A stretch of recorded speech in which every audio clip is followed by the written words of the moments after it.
오늘 주시는 말씀 고린도전서 2장 6절부터 16절까지 말씀입니다. 한 절씩 교독하겠습니다. 그러나 우리가 온전한 자들 중에서는 지혜를 말하노니 이는 이 세상의 지혜가 아니요 또 이 세상에서 없어질 통치자들의 지혜도 아니요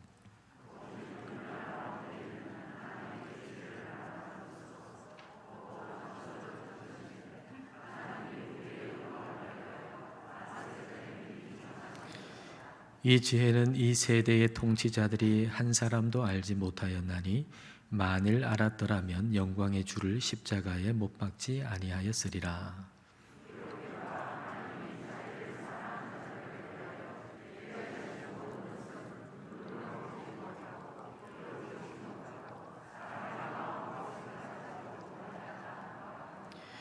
오직 하나님이 성령으로 이것을 우리에게 보이셨으니 성령은 모든 것 곧 하나님의 깊은 것까지도 통달하시느니라.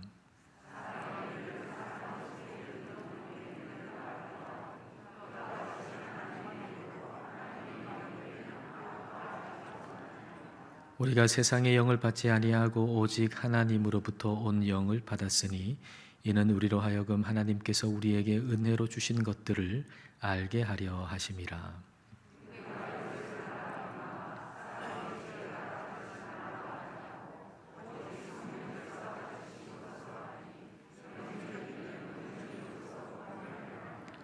육에 속한 사람은 하나님의 성령의 일들을 받지 아니하나니 이는 그것들이 그에게는 어리석게 보이며 또 그는 그것들을 알 수도 없나니 그러한 일은 영적으로 분별되기 때문이라.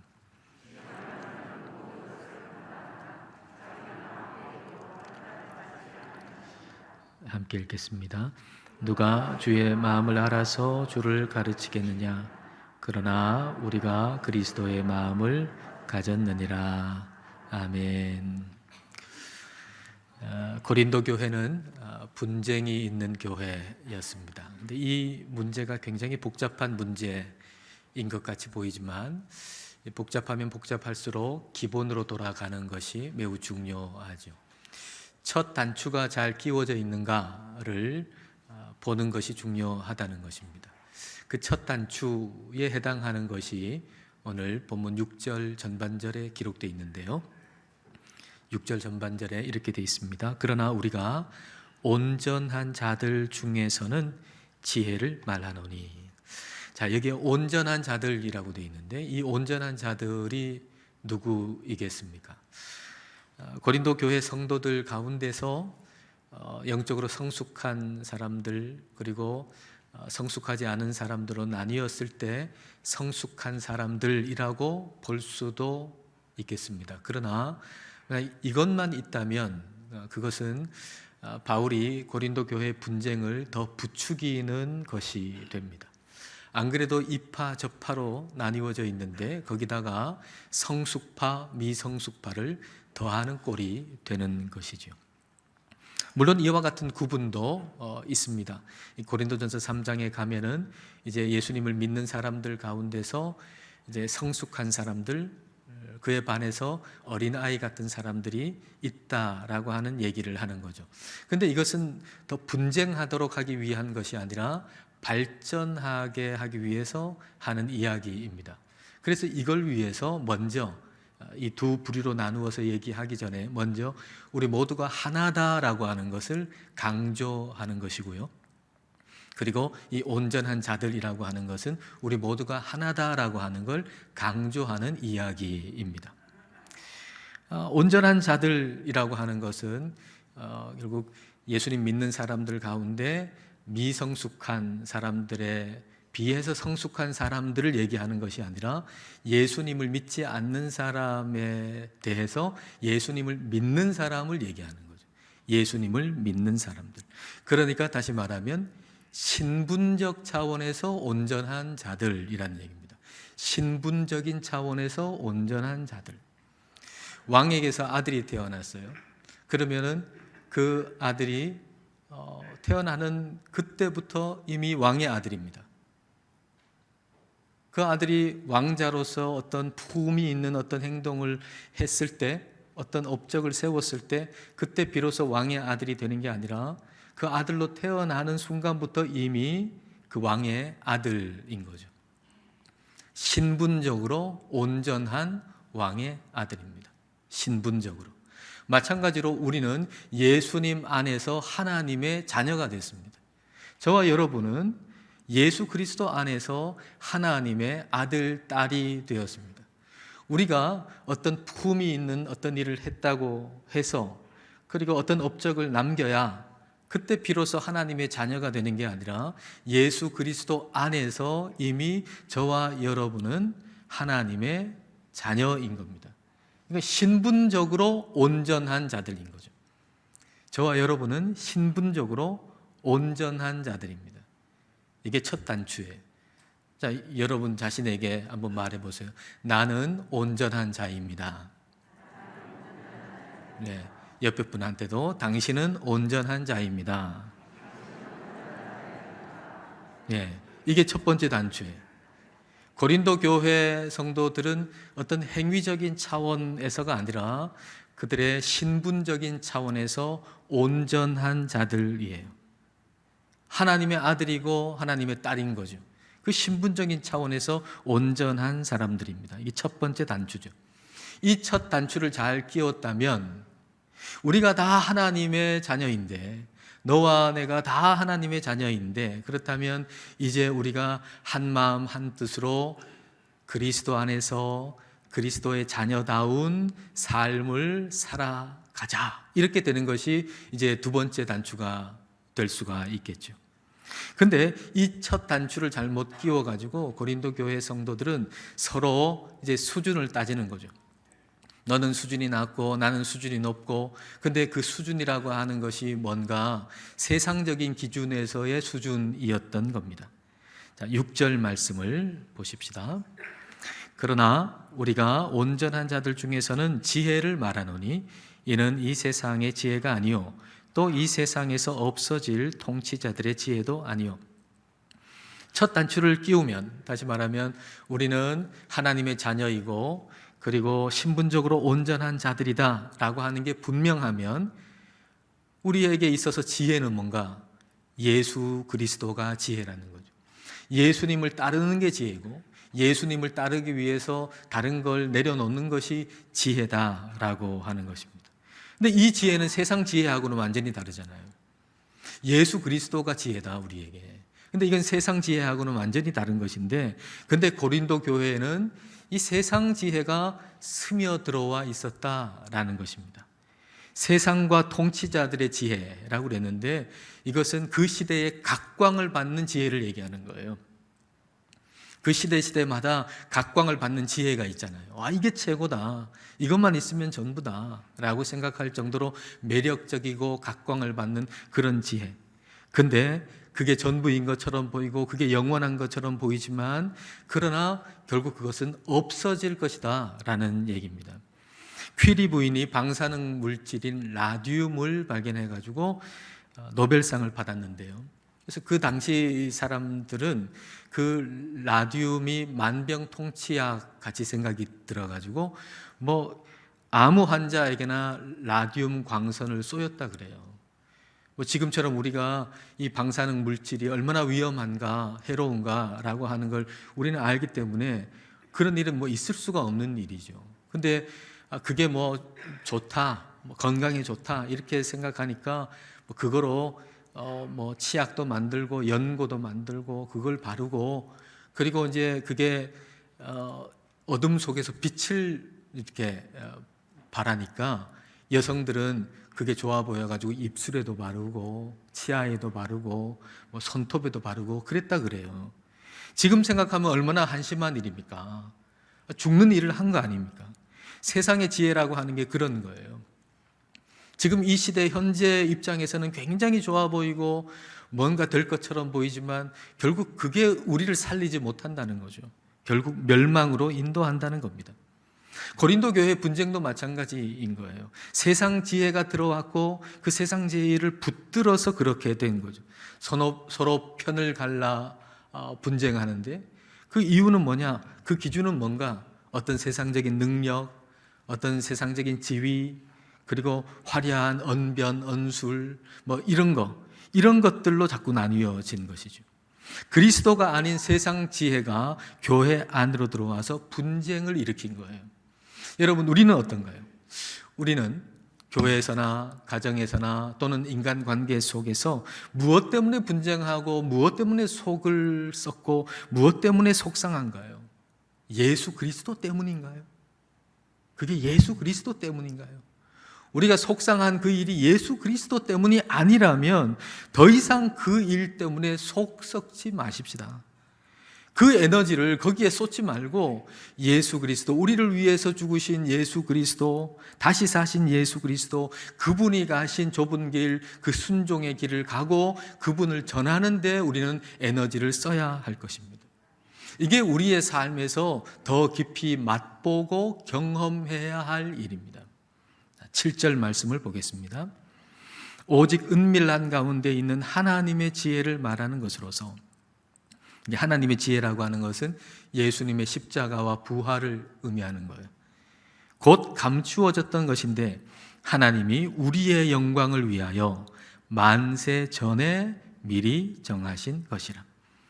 예수 그리스도의 십자가와 부활은 누구를 위해서요? 우리의 영광을 위해서, 하나님의 영광에 우리가 참여하도록 하기 위해서. 언제요? 만세 전에 미리 예비하신 것이다 라는 말씀입니다. 하나님의 말씀을 요리로 생각해 본다면 예수님이 우리의 죄를 대신해서 죽으셨고 그리고 제3일에 다시 살아나셨다라고 하는 이 복음, 이 이야기, 이 말씀은 우리를 건강하게 만들고 우리를 복되게 만드는 좋은 음식이에요. 먹으면 먹을수록 맛의 깊이가 더해지는 그렇게 아주 좋은 음식에 비유할 수가 있어요. 그런데 고린도 교회 성도들의 손이 이 복음에, 예수님의 십자가와 부활의 이 복음에 손이 안 가는 거예요. 처음 믿을 때는 그 복음을 받아가지고 교회가 됐는데, 성도가 됐는데, 이제 성도가 된 다음에는 거기에 손이 안 가는 거예요. 거기에 손이 안 가고 세상에 뭐로 만든 건지도 모르겠고, 그리고 건강에 좋지도 않고 그냥 그 뭐 색소를 사용해가지고 알록달록하게 만들어서 굉장히 맛있는 것처럼 보이는 그런 것에만 자꾸 손이 가고 그것만 자꾸 먹는 거죠. 건강에 해로운 것만. 그래서 바울이 음식 설명을 하는 거예요. 쑥떡이 여기 딱 있는데 그 쑥떡에 손이 안 가요. 그러니까 그거 만든 사람이 이 쑥은 정말 귀한 쑥으로 만든 쑥떡입니다. 그렇게 설명하면 아 그래요? 하고 쑥떡 하나 먹어보죠. 그러면 아 정말 맛있네요. 어떤 차가 있는데 그 차가 아주 오랜 기간 동안에 만들어진 굉장히 좋은 차입니다. 이렇게 설명하면 아 그래요? 한 모금 마실 거 한 모금 더 마시잖아요. 그리고 마시면 마실수록 야, 이 맛의 깊이가 굉장히 깊구나 라고 하는 것을 알게 되는 거죠. 바울이 이렇게 예수 그리스도를 지금 이야기하는 거예요. 예수님이 우리의 죄를 대신해서 십자가에서 죽으셨고 그리고 다시 사셨다라고 하는 이것은 만세 전에 예비한 거라고. 인스턴트 음식이 아니라고. 만세 전에 예비한 것이라고 얘기하는 거예요. 만세 전에 준비한 것인 만큼 우리가 일평생 예수 그리스도의 십자가와 부활을 묵상해도 모자랄 만큼 크고 깊은 지혜라는 거예요. 정말 귀하고 좋은 건 여기서 다 나오는 겁니다. 우리가 예수님의 십자가와 부활을 묵상하고 기도할 때 거기서 우리는 좋은 결정과 선택을 할 수 있는 좋은 것들은 다 여기서 나오는 겁니다. 그러면 이와 같은 영원한 지혜인 예수님을 우리는 어떻게 알게 됐을까요? 많은 사람들이 이걸 모르는데 어떻게 저와 여러분은 그걸 알게 됐을까요? 자, 8절과 9절을 보십시오. 이 지혜는 이 세대의 통치자들이 한 사람도 알지 못하였나니 만일 알았더라면 영광의 주를 십자가에 못 박지 아니하였으리라. 기록된 바 하나님이 자기를 사랑하는 자들을 위하여 예비하신 모든 것은 눈으로 보지 못하고 귀로 듣지 못하고 사람의 마음으로 생각하지도 못하였다 함과 같으니라. 하나님이 사람이 되어 가지고 이 땅에 오시고, 그리고 우리의 모든 죄를 다 지시고 십자가에서 죽으시고 그 죽음을 이기시고 제3일에 다시 살아나셨다라고 하는 것은 아무리 듣고 봐도 사람의 지혜로는 알 수 없다는 거예요. 성경을 수백 번 읽어도 사람의 지혜로는 이 성경에 기록된 말씀을 알 수 없다, 믿을 수도 없다는 거예요. 그러면 우리는 어떻게 알게 됐을까요? 이걸 어떻게 우리는 알게 됐을까요? 그 다음 절 10절을 여러분 보십시오. 자, 10절 말씀을 다 같이 읽겠습니다. 오직 하나님이 성령으로 이것을 우리에게 보이셨으니 성령은 모든 것 곧 하나님의 깊은 것까지도 통달하시느니라. 하나님이 성령을 우리에게 보내주셔서 이것을 알게 하셨다라는 것입니다. 성령님은 하나님의 영이에요. 성령은 하나님의 영이어서 하나님의 깊은 것까지도 다 살피고 다 아세요. 그래서 그 영이, 하나님의 영이신 성령이 우리 안에 오시면, 그러면 우리는 하나님이 하신 말씀을 알게 되고 하나님이 하신 일을 알게 되고 그리고 하나님의 마음을 알게 된다라고 하는 겁니다. 이에 대해서 바울이 조금 더 설명을 하는데요. 11절을 여러분 보십시오. 사람의 일을 사람의 속에 있는 영 외에 누가 알리요? 이와 같이 하나님의 일도 하나님의 영 외에는 아무도 알지 못하느니라. 저 사람에게 일어나는 일을 내가 어떻게 알겠어요? 저 사람 마음속에 일어나는 일을 내가 어떻게 알겠어요? 여러분 옆에 있는 사람의 마음속에 일어나는 일을 여러분 아십니까? 모르잖아요. 저 사람 마음속에 슬프다, 기쁘다, 우울하다, 어떤 복잡한 일들이 있어요. 근데 그 마음속에 일어나는 일을 저 사람은 알지만 나는 몰라요. 그런데 저 사람의 영이 내 속에 딱 들어온다면 그러면 저 사람 마음속에 일어나는 일을 내가 다 알겠죠. 근데 사람에게는 그런 일이 없어요. 저 사람의 영이 내 안에 들어오거나 내 영이 저 사람 안에 들어가거나 그런 일은 없단 말이에요. 그러나 하나님의 영이신 성령님은 우리의 영 안에 들어오신다는 거예요. 하나님의 영이신 성령이 우리의 영 안에 들어와서 그때 일어나는 일은 뭔가? 하나님의 마음이 뭔지, 하나님의 말씀이 뭔지, 하나님이 하신 일이 뭔지 그걸 알게 해주신다라는 얘기입니다. 이와 같이 우리 안에 성령님이 들어오셔서 우리는 예수님께서 우리의 모든 죄를 대신하여 십자가에서 죽으시고 부활하셨다라고 하는 걸 알게 되었다라고 하는 거죠. 12절, 13절입니다. 우리가 세상의 영을 받지 아니하고 오직 하나님으로부터 온 영을 받았으니, 성령을 받았으니 이는 우리로 하여금 하나님께서 우리에게 은혜로 주신 것들, 십자가와 부활 이런 것들을 알게 하려 하심이라. 우리가 이것을 말하거니와 사람의 지혜가 가르친 말로 아니하고 오직 성령께서 가르치신 것으로 하니 영적인 일은 영적인 것으로 분별하느니라. 하나님으로부터 온 영이 우리 안에 오셔서 우리가 그걸 받아서 그래서 하나님께서 은혜로 베풀어 주신 것들이 뭔가를 우리로 알게 하셨다는 거죠. 하나님께서 하신 영적인 일들은 영적인 것으로만 알 수 있다는 거예요. 성령님께서 우리에게 그걸 가르쳐 주시지 아니하시면 우리는 그걸 알 수도 없고 믿을 수도 없어요. 알 수 없을 뿐만 아니라 믿을 수 없을 뿐만 아니라 그걸 어리석게 여긴다는 거예요. 14절이 그 말씀을 하시고 계십니다. 14절, 육에 속한 사람은 성령이 없는 사람이죠. 성령이 없는 사람은 하나님의 성령의 일들을 받지 아니하나니 이는 그것들이 그에게는 어리석게 보이며 또 그는 그것들을 알 수도 없나니 그러한 일은 영적으로 분별되기 때문이라.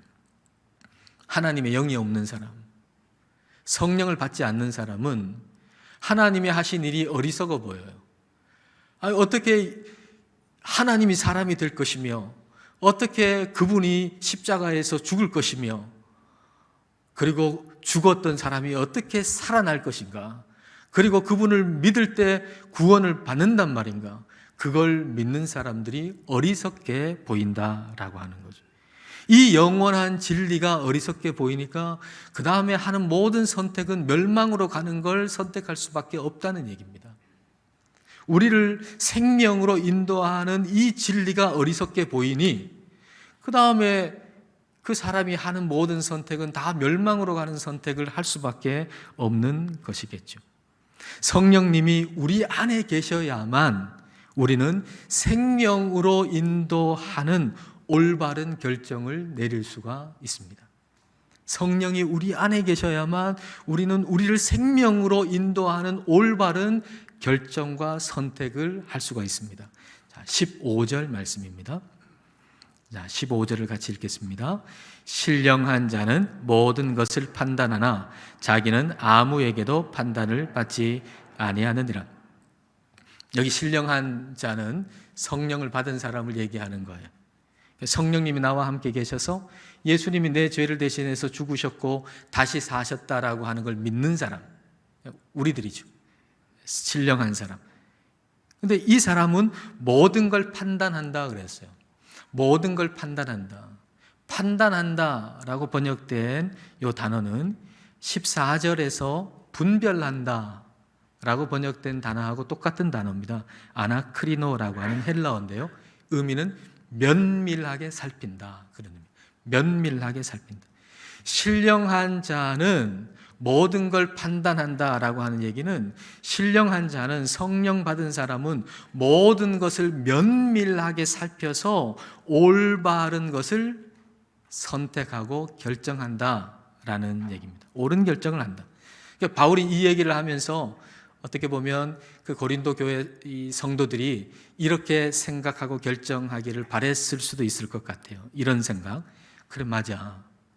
예수님이 우리를 위해서 이 땅에 오셨잖아. 그리고 우리의 죄를 대신해서 십자가에서 죽으셨지.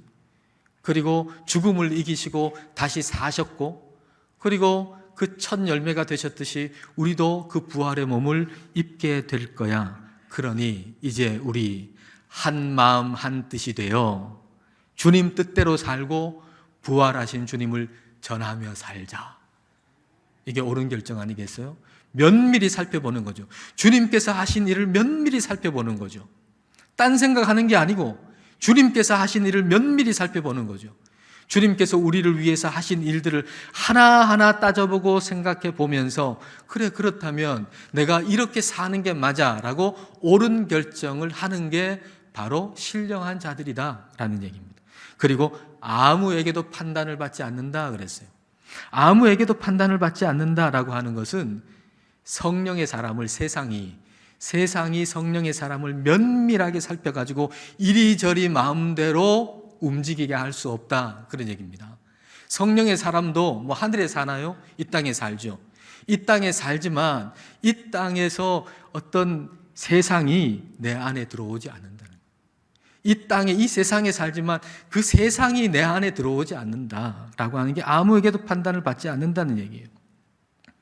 성령의 사람은 모든 것을 판단하나 아무에게도 판단을 받지 않는다라고 하는 얘기는, 성령의 사람은 성령의 바람으로 채워져 있어서 세상의 바람을 가르고, 세상의 바람이 들어오는 게 아니라 세상의 바람을 가르고 가야 할 옳은 길을 꿋꿋하게 간다. 이게 바로 15절이 얘기하는 겁니다. 자전거를 여러분 한번 생각해 보세요. 자전거에 타이어가 있잖아요. 거기에 공기가 들어있잖아요. 그 공기를 성령의 바람이라고 한번 생각해 보십시오. 성령의 바람, 그 타이어가 인생이라고 하면 그 인생 안에 성령의 바람이 있는 거예요. 그 성령의 바람으로 채워져 있는 자전거는 가야 할 길을 가는 거예요. 모든 걸 판단해요. 그러니까 모든 걸 면밀히 살펴가지고 이 길을 가야 된다, 이렇게 가야 된다, 옳은 결정을 하면서 가는 거예요. 그러나 아무에게도 판단을 받지 않아요. 바람을 가르고 가는 거지 그 바람이 들어오지 않는단 말이에요. 바깥에서 바람이 타이어 안에 들어가나요? 들어가지 않잖아요. 바깥 바람을 그냥 바람을 가르면서 가는 거지 바람이 들어오지 않아요. 세상에 이리저리 치우치지 아니하고 가야 할 길을 간다라고 하는 거예요. 근데 그 타이어에 세상 바람이 들어온다고 여러분 한번 생각해 보세요. 그러면 어떤 일이 벌어질까요? 자전거를 타고 가는데 봄바람이 싹 불어오는데 그 봄바람이 타이어 안에 싹 다 들어가요. 그럼 어떻게 되겠어요? 그 타이어가 부풀다가 터져버리겠죠. 파이어는 자기가 터지지만 성령으로 충만하여 살아갈 사람이 성령의 바람으로 채워져 있지 않고 세상 바람이 다 들어와서 살면 다른 누군가의 속이 터진다고요. 자기 속은 안 터지는데. 고린도 교회 성도들은 성령의 바람이 채워져서 살아가야 할 사람인데 세상 바람이 다 들어오니까 사도 바울의 속이 터지잖아요. 예수님 믿는 가정에 성령의 바람이 채워져서 있어야 되는데 세상 바람이 들어오면 속이 터지는 사람이 생겨요. 남편의 마음에 세상 바람이 들어오면은 아내 속이 터진다고요. 아내가 바람이 나면은 남편 속이 터진다고요. 교회가 세상 바람, 정치 바람이 들어오면 누군가의 속이 터지게 돼 있어요. 이 시대의 교회를 한번 보세요. 이 시대의 교회에 세상 바람 들어오고 정치 바람 들어오면은 누군가의 속은 터진단 말이에요. 우리는 성령의 바람으로 채워져서 세상 바람을 가르고 가야지 세상 바람이 들면 안 돼요. 성령의 사람은 이걸 알아요. 아, 이렇게 살아야지 이걸 안단 말이에요. 세상 바람이 얼마나 매력적으로 붑니까? 그렇지 않습니까? 세상 바람이 얼마나 매력적이에요. 그리고 바람 넣는 사람들도 참 많잖아요, 우리 주변에. 그냥 내가 하나님의 사람으로 꿋꿋하게 걸어가려고 그러는데 자꾸 주변 사람들이 자꾸 바람 넣잖아요. 여러분한테도 바람 넣는 사람들 있죠? 없습니까? 없으면 참 다행이고요. 바람 넣는 사람들이 있단 말이에요. 근데 그러나 바람 들지 않고 주님께서 걸으셨던 그 좁은 길, 순종의 길, 그 길을 걸어가는 것, 그것이 우리가 해야 할 일이고 그걸 우리는 안단 말이에요. 저와 여러분은 그 길을 걸어가야 된다는 걸 알아요. 어떻게 알죠? 그리스도의 영이 우리 안에 있기 때문에. 그리스도의 영이 우리 안에 있기 때문에. 16절을 여러분 보십시오. 누가 주의 마음을 알아서 주를 가르치겠느냐? 세상의 어떤 것으로도 주님의 마음을 알 수 있는 방법은 없다. 그런 얘기입니다. 그러나 성령을 주시면 안다. 그 다음에 보면 그러나 우리가 그리스도의 마음을 가졌느니라. 우리가 그리스도의 마음, 그리스도의 영을 가졌다는 거예요. 그래서 우리는 그리스도를 따라 살 수 있다는 거예요. 이 세상 가운데 아무리 힘들어도 우리는 그리스도 안에 소망을 가지고 살 수 있다는 거예요. 어떻게? 내 힘이 아닌 성령의 능력으로 그렇게 살아갈 수 있다는 겁니다. 우리가 성령의 바람으로 우리 안에 채워져서 세상 바람을 가르고 그렇게 꿋꿋하게 우리 주님께서 걸어가신 좁은 길, 순종의 길 걸어가시는 우리 모두가 되시기를 축복합니다. 기도하겠습니다. 이 시간 우리 기도하실 때 우리 안에 성령의 바람이 가득하기를 기도하십시다. 성령의 바람이 우리 안에 불어서 예수님의 십자가와 부활의 복음을 더 깊이 알고 좌우로 치우치지 않고 주님만을 따라 좁은 길을 가게 해달라고 기도합시다. 세상 바람이 우리 가정에나 교회에 들어오지 않기를 기도합시다. 그리하여 누군가의 속이 터지는 일이 없기를 기도합시다. 성령의 바람으로 채워져서 세상 바람을 가르고 가야 할 좁은 길을 꿋꿋이 가게 해달라고 이 시간 함께 기도하겠습니다.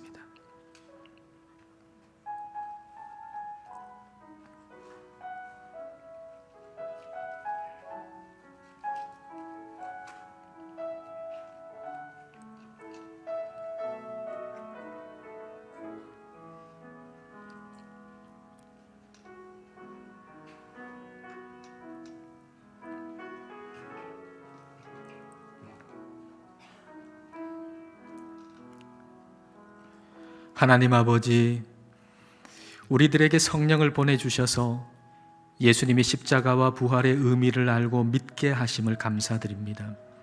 세상의 지혜로는 알 수 없는 영적인 일들을 성령을 통해서 알게 하셨으니 세상 지혜로 멸망의 길을 선택하지 않고 성령님 안에서 생명으로 가는 올바른 판단과 결정을 내리며 살게 하옵소서. 세상 바람이 우리 안이나 가정 안이나 교회 안에 들어오지 못하게 하시고 성령의 바람으로 우리 모두가 채워져서 세상 바람을 가르고 가야 할 좁은 길로 꿋꿋이 걸어가는 성령의 사람들이 되게 하옵소서. 예수님 이름으로 기도드립니다. 아멘.